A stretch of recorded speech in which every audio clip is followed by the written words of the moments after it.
Na noite de 5 de janeiro, véspera do Dia de Reis, a casa grande da fazenda Santo Antônio, no recôncavo baiano, brilhava com as luzes de dezenas de lanternas. Senhores de engenho de toda a região haviam se reunido para a tradicional festa que celebrava o fim das festividades natalinas. Entre risos, música e fartura, 12 homens poderosos saboreavam vinhos finos e iguarias preparadas pelas mãos hábeis de Clara, a cozinheira escrava mais respeitada de toda a Bahia. Mas naquela madrugada de janeiro, cada taça de vinho que os senhores levavam aos lábios carregava o sabor amargo da vingança. Clara havia passado meses preparando meticulosamente sua receita final. Uma mistura letal de plantas venenosas conhecidas apenas pelos curandeiros africanos, dosada com a precisão de quem havia estudado cada senhor, cada corpo, cada forma de sofrer.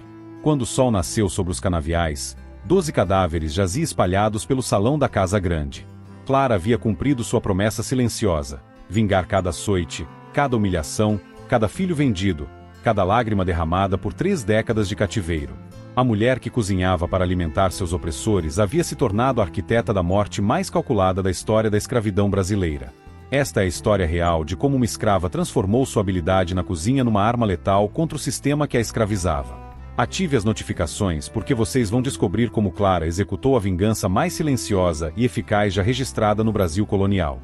Clara nasceu numa senzala da fazenda Santo Antônio no ano de 1792, filha de Joana, uma escrava especialista em plantas medicinais trazida da costa da Mina. Desde pequena, acompanhava a mãe na coleta de ervas pelos campos e aprendeu os segredos ancestrais sobre as propriedades curativas e letais das plantas brasileiras, conhecimento que se tornaria sua arma mais poderosa décadas depois. Aos 8 anos, Clara foi escolhida para trabalhar na cozinha da Casa Grande devido à sua inteligência aguçada e memória excepcional. Sinhá Francisca, esposa do coronel Antônio Ferreira de Castro, proprietário da fazenda, logo percebeu que a menina possuía um talento natural para a culinária que ultrapassava qualquer coisa que havia visto antes. Durante 2 décadas, Clara se tornou indispensável na Casa Grande. Seus pratos eram famosos em toda a região do recôncavo, atraindo senhores de fazendas vizinhas que viajavam quilômetros apenas para saborear suas criações. O coronel Castro orgulhava-se de possuir a melhor cozinheira de toda a Bahia, usando os talentos de Clara como símbolo de status social entre seus pares. Mas por trás da aparente tranquilidade da cozinha, Clara observava e memorizava cada detalhe da vida dos senhores. Conhecia seus hábitos alimentares, suas preferências, suas fraquezas físicas, suas doenças. Sabia que o coronel Castro sofria de problemas no estômago e tomava Láudano todas as noites. Que Sinhá Francisca tinha o coração fraco e se medicava com dedaleira. Que o filho mais velho, Antônio Filho, bebia em excesso e havia desenvolvido problemas no fígado. Durante esses anos, Clara também testemunhou as piores crueldades do sistema escravista. Viu companheiros serem açoitados até a morte, mulheres serem violentadas pelos senhores e seus filhos, crianças serem vendidas e separadas de suas mães. Cada atrocidade se gravava em sua memória como uma conta a ser cobrada no momento certo. O ponto de ruptura veio em 1820, quando Clara se apaixonou por Miguel, um escravo da fazenda vizinha que trabalhava como ferreiro. Durante 2 anos, conseguiram manter encontros secretos, e Clara engravidou. Mas quando o coronel Castro descobriu o romance, sua reação foi brutal. Vendeu Miguel para uma fazenda em Minas Gerais e forçou Clara a tomar um preparado de ervas que causou o aborto de seu filho. A partir daquele momento, Clara compreendeu que sua única forma de encontrar paz seria através da vingança meticulosamente planejada. Começou a estudar secretamente as propriedades venenosas das plantas que cresciam na região, testando pequenas doses em animais doentes da fazenda para compreender os efeitos de cada substância. Durante os 10 anos seguintes, Clara aperfeiçoou seus conhecimentos sobre venenos, desenvolvendo misturas que causavam diferentes tipos de morte, algumas rápidas e evidentes, outras lentas e que simulavam doenças naturais. Guardava suas descobertas na memória, pois escrever seria impossível. Escravos alfabetizados eram severamente punidos. Em 1832, Clara finalmente decidiu que havia chegado a hora de executar seu plano. A tradicional festa de reis na Casa Grande seria a oportunidade perfeita. Todos os grandes senhores da região estariam reunidos, e ela seria responsável por preparar toda a comida e bebida da celebração. A lista dos alvos de Clara não foi elaborada por acaso. Durante uma década de observação silenciosa, ela havia catalogado mentalmente os 12 homens mais cruéis da região. Aqueles cujas mortes enviariam uma mensagem aterrorizante para todos os outros senhores de escravos do recôncavo baiano. No topo da lista estava o coronel Antônio Ferreira de Castro, seu próprio senhor. Aos 58 anos, Castro era conhecido por sua criatividade sádica na aplicação de castigos. Havia desenvolvido um sistema de punições que incluía o banho de sal.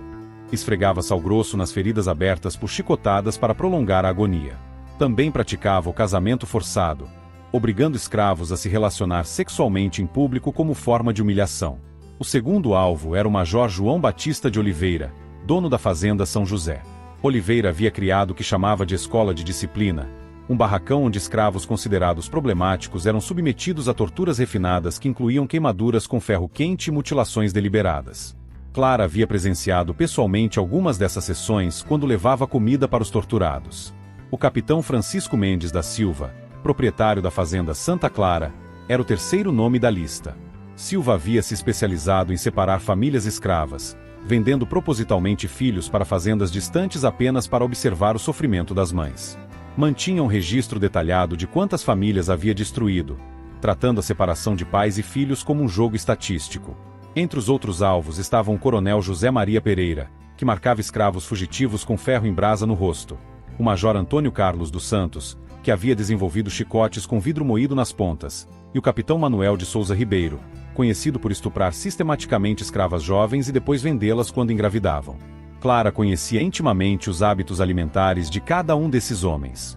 Sabia que o coronel Castro preferia vinho tinto português e sempre bebia pelo menos 3 taças durante as festas. Que o Major Oliveira era guloso por doces e nunca resistia aos pastéis de nata que ela preparava. Que o capitão Silva tinha o costume de beber aguardente pura entre os pratos principais. Durante meses, Clara testou diferentes combinações de venenos para cada alvo específico.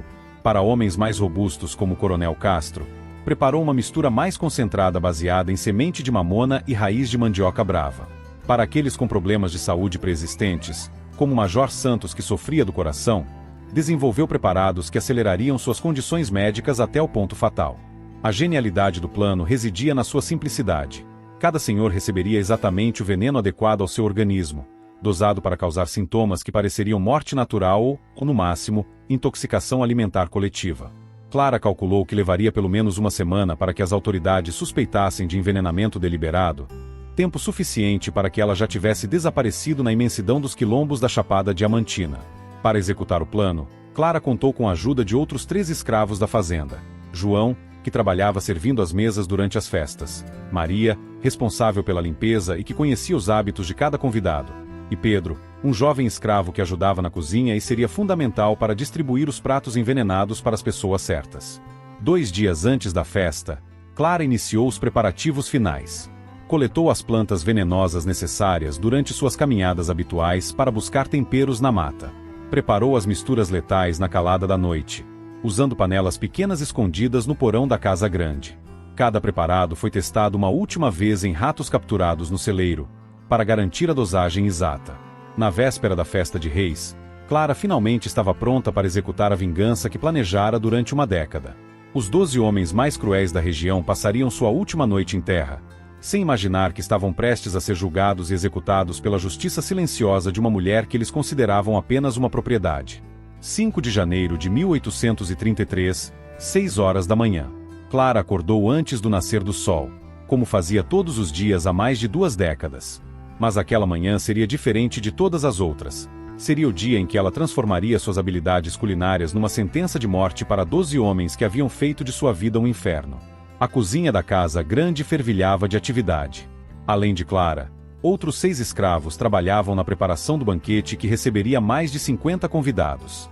Mas apenas 4 pessoas sabiam que alguns pratos carregariam ingredientes especiais: Clara, João, Maria e Pedro, os únicos em quem ela confiava completamente, unidos pelo desejo comum de vingança. O cardápio da festa havia sido planejado pessoalmente por Clara, aproveitando sua posição privilegiada para sugerir pratos que facilitariam a administração dos venenos. Para a entrada, prepararia pastéis de bacalhau com pimenta. O sabor forte disfarçaria qualquer gosto estranho. O prato principal seria leitão assado com farofa de dendê, acompanhado de feijoada completa. Para a sobremesa, haveria quindim, cocada e o famoso pudim de leite condensado que a tornará famosa em toda a região. Mas os pratos especiais seriam reservados apenas para os 12 alvos.